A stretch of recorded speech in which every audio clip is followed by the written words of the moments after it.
Vous écoutez Ici Rueil. Bonjour à tous, chers auditeurs et passionnés de culture. La microfolie de Rueil vous ouvre ses portes. Découvrez l'art autrement, explorez, partagez et laissez-vous surprendre.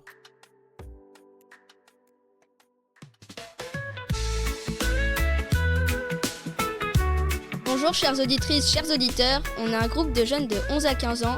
On vous propose une série de podcasts qui s'appelle Les jeunes s'engagent.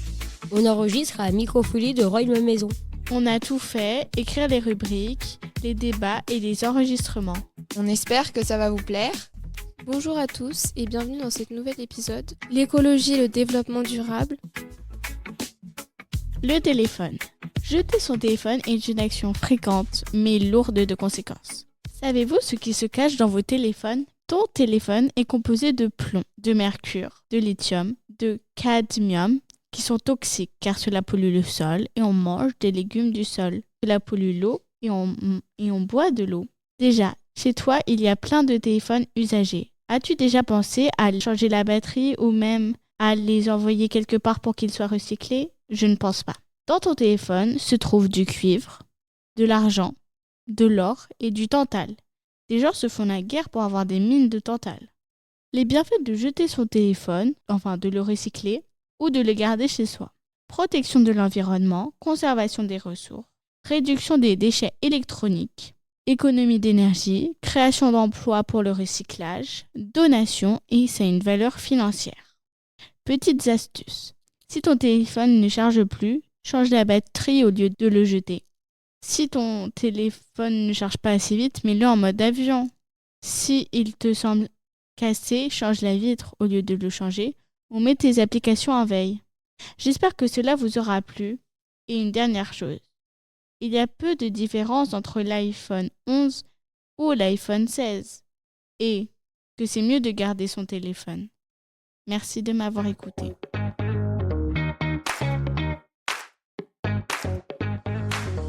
Dans le monde, chaque année, on consomme 480 milliards de bouteilles plastiques. La plupart, beaucoup finissent dans les océans.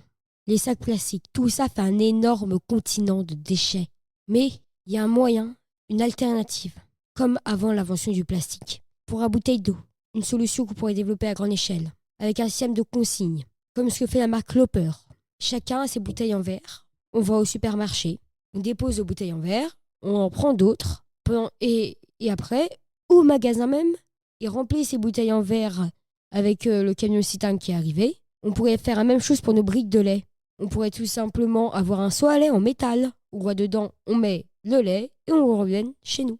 Pareil pour nos petits commerçants, à chaque fois qu'on va acheter du poisson au marché, ils nous donnent un nouveau sac plastique. Mais après ce sac plastique, on le jette. Et si à la place, on servait d'un superroir et que dedans on mettait le poisson, on n'aurait plus de sac plastique et ce serait simple. Pareil, à la place d'avoir un petit sac en plastique ici, tous les trucs qu'on a achetés au supermarché, autant avoir un sac en tissu, un peu ce qu'ils vendent à Monoprix, emballé dans le sac à main. Pour conclure, il y a plein d'alternatives au plastique pour le limiter. Il suffit juste de prendre les bons gestes et de changer nos habitudes.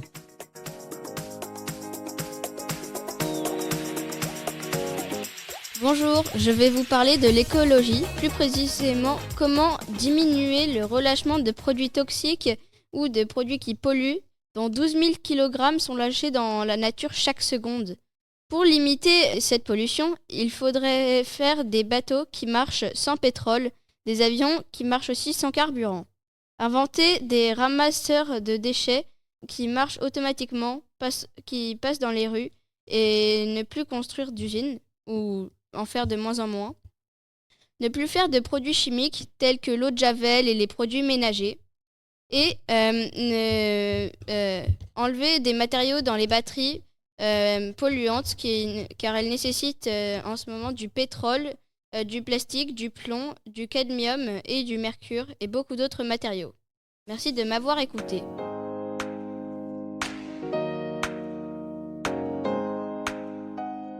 Bonjour à tous, bonjour à toutes, chers auditeurs, chères auditrices. Aujourd'hui, nous allons nous attaquer à un sujet très précis qui est le soja au Brésil.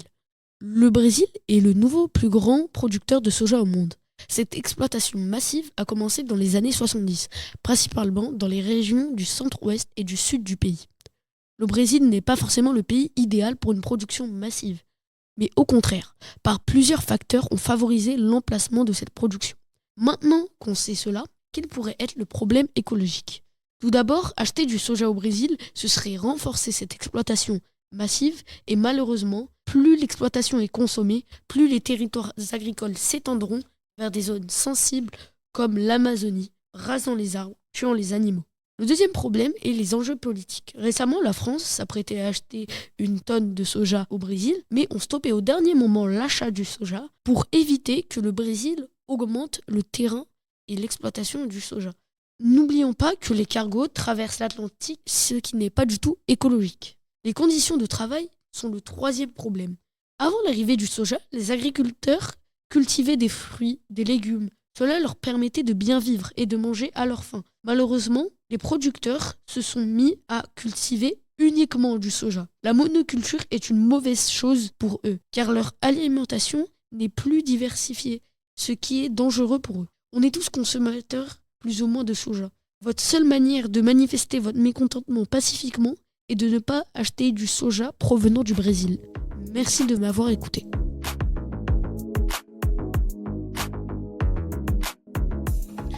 Bonjour à tous et à toutes. Nous allons parler de l'écologie. Je vais vous poser certaines questions, mais d'abord je laisse les invités se présenter.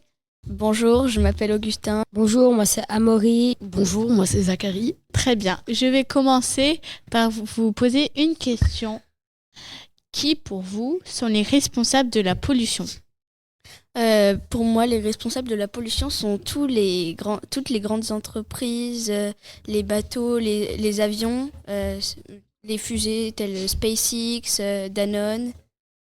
Il y a aussi sûrement les États qui polluent beaucoup et la pollution, ça existe depuis que l'humain est sur Terre, parce que tout simplement on respire. Et après, ça s'est dégradé de plus en plus avec tout ce qui est voiture, fusée, avion de chaque jet privé. Je voulais revenir sur ce qu'avait dit Augustin. C'était SpaceX, c'est peut-être polluant, mais ça peut faire évoluer l'homme. On peut peut-être aller sur Mars dans 30 ans, qui sait. C'est des entreprises qui sont très polluantes, mais on en a besoin. Ce serait quand même bien qu'on les garde, si tu vois ce que je veux dire. Sinon, on n'avancerait plus. Ensuite, passons à la deuxième question.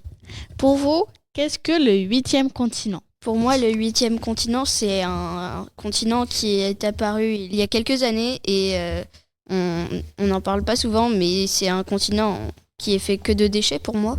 Ah, et qui fait 7 fois la taille de la France. Et ils ont construit un énorme bateau qui va prendre ces gros plastiques et en faire de l'énergie, récupérer tous les métaux. Ça s'appelle le Manta. Très bien. Ensuite, en quoi la pollution est-elle dangereuse ? Parce qu'on vit souvent avec la pollution, et donc qu'est-ce qui est dangereux ? Dans la pollution, ce qu'il y a de dangereux, c'est tous les animaux aussi qui mangent du plastique, les produits toxiques déversés dans la nature qui font qu'elles meurent un peu. Notamment les ours polaires qui vivent sur la glace mais qui perdent leurs habitats à cause de la fonte des glaces. Il y a aussi en mer, les sacs de plastique rentrent dans les branchies des poissons, ce qui les empêche de respirer et ils ont juste une mort atroce et très douloureuse. On a leur mort sur leur conscience. Il y a aussi la montée des eaux avec le réchauffement climatique, ça fait fondre les glaciers, ça fait monter les eaux. Ça fait aussi augmenter l'acidité des océans. Donc certaines espèces ne peuvent plus vivre dans les océans. Les coraux sont en train de disparaître, sont en train de bouleverser le système. Très bien. Il y a aussi la santé des humains due au... qui est mise en jeu. Voilà, exactement. Avec, par exemple, en Inde, c'est un pays extrêmement pollué, enfin l'air est extrêmement polluante, ce qui peut nous donner certains handicaps sur le long terme. Oui, mais c'est pas que ça, c'est aussi il y a des gens qui meurent de la pollution. Moi, sincèrement, je préférerais avoir l'asthme que mourir de la pollution, sachant que même sur les autoroutes, parfois il y a écrit les gens qui meurent de la pollution et donc faut en prendre compte parce que quand c'est pas notre famille ou notre entourage qui est touché, on se dit c'est pas grave. Le nombre, c'est 48 000 personnes par an. Je l'ai vu sur le périph' avec ma voiture. Moi aussi. Mémoire parfaite. Il y a aussi 12 000 kilogrammes d'objets toxiques déposés dans la nature par seconde. Juste, il y a la chute de la biodiversité. Vous pouvez m'en parler, débattre sur ça.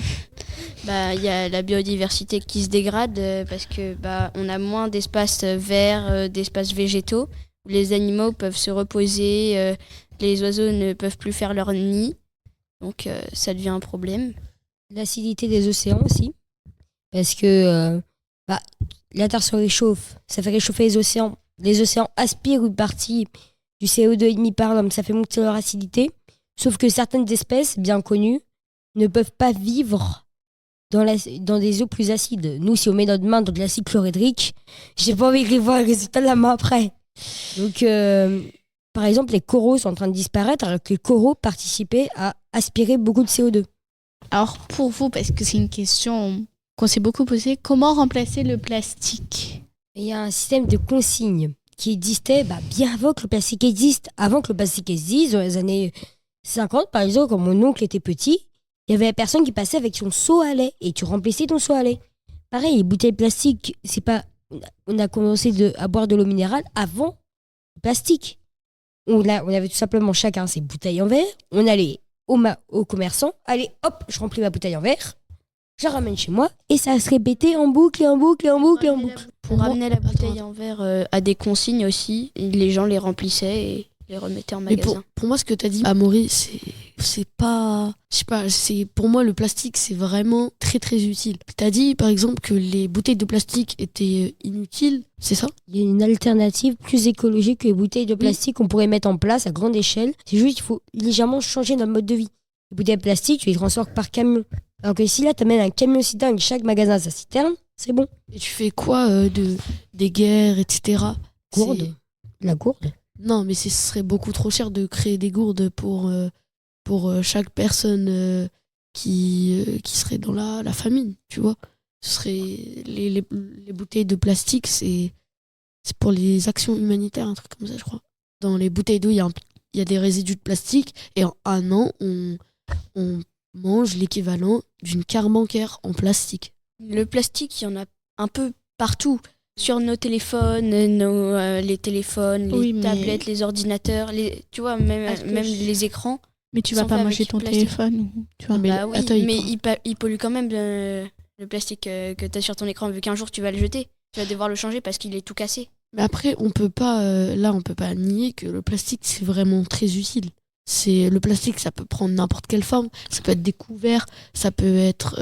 Oui, mais il faut mieux acheter. Par exemple, pour les salades, c'est bizarre de dire ça, mais si tu en achètes, tu en as certaines qui ont des alternatives où les couverts vont être un biscuit résistant quand même pour manger. Et à la fin, ça te fait ton petit dessert. Donc, c'est une bonne alternative. Et aussi, il y a qu'avec du plastique fondu, on peut faire des vitres et plein de choses. Et faudrait une vraie...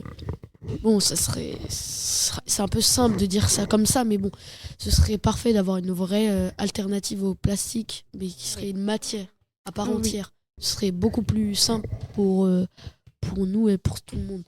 Oui, mais à tout moment, sa matière va aussi polluer, donc il faut pas toper peut-être complètement dans l'absolu, mais réduire petit par petit, parce que c'est juste une histoire de mode de fonctionnement. Ensuite, une autre question. Quelle appli pourrait nous aider à moins consommer du plastique ou à moins polluer en tout cas ?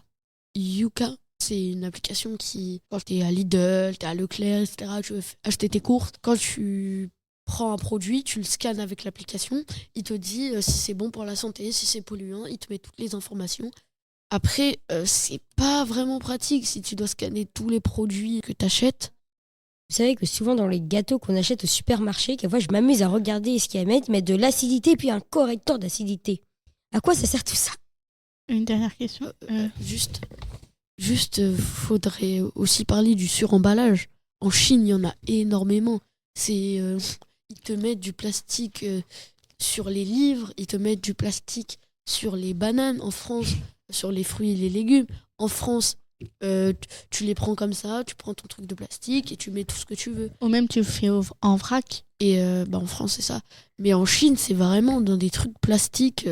C'est vraiment, il y en a partout. C'est inhumain. Quand je vous disais qu'il y a des alternatives au plastique, votre sac en plastique, pourquoi pas remplacer par un sac en tissu que vous utilisez tout le temps quand vous allez chez votre commerçant ?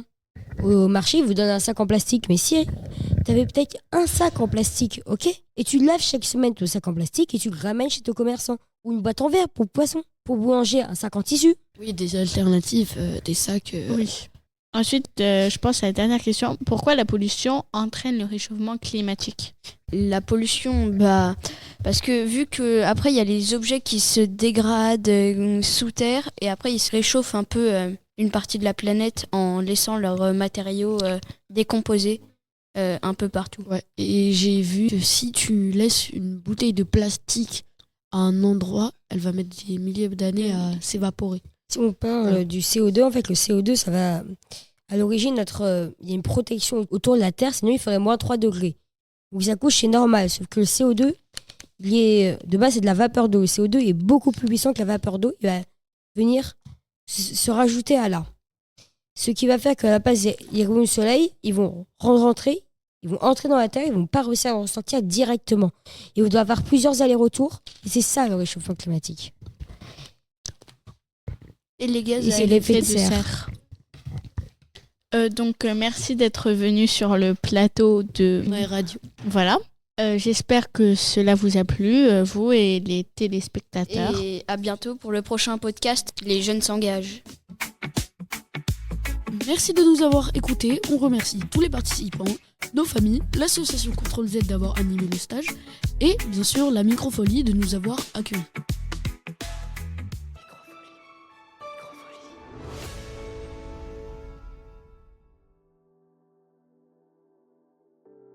C'était les jeunes de la Microfolie sur Ici Rueil. Rendez-vous sur les plateformes d'écoute et n'oubliez pas de vous abonner. À la semaine prochaine pour un nouvel épisode.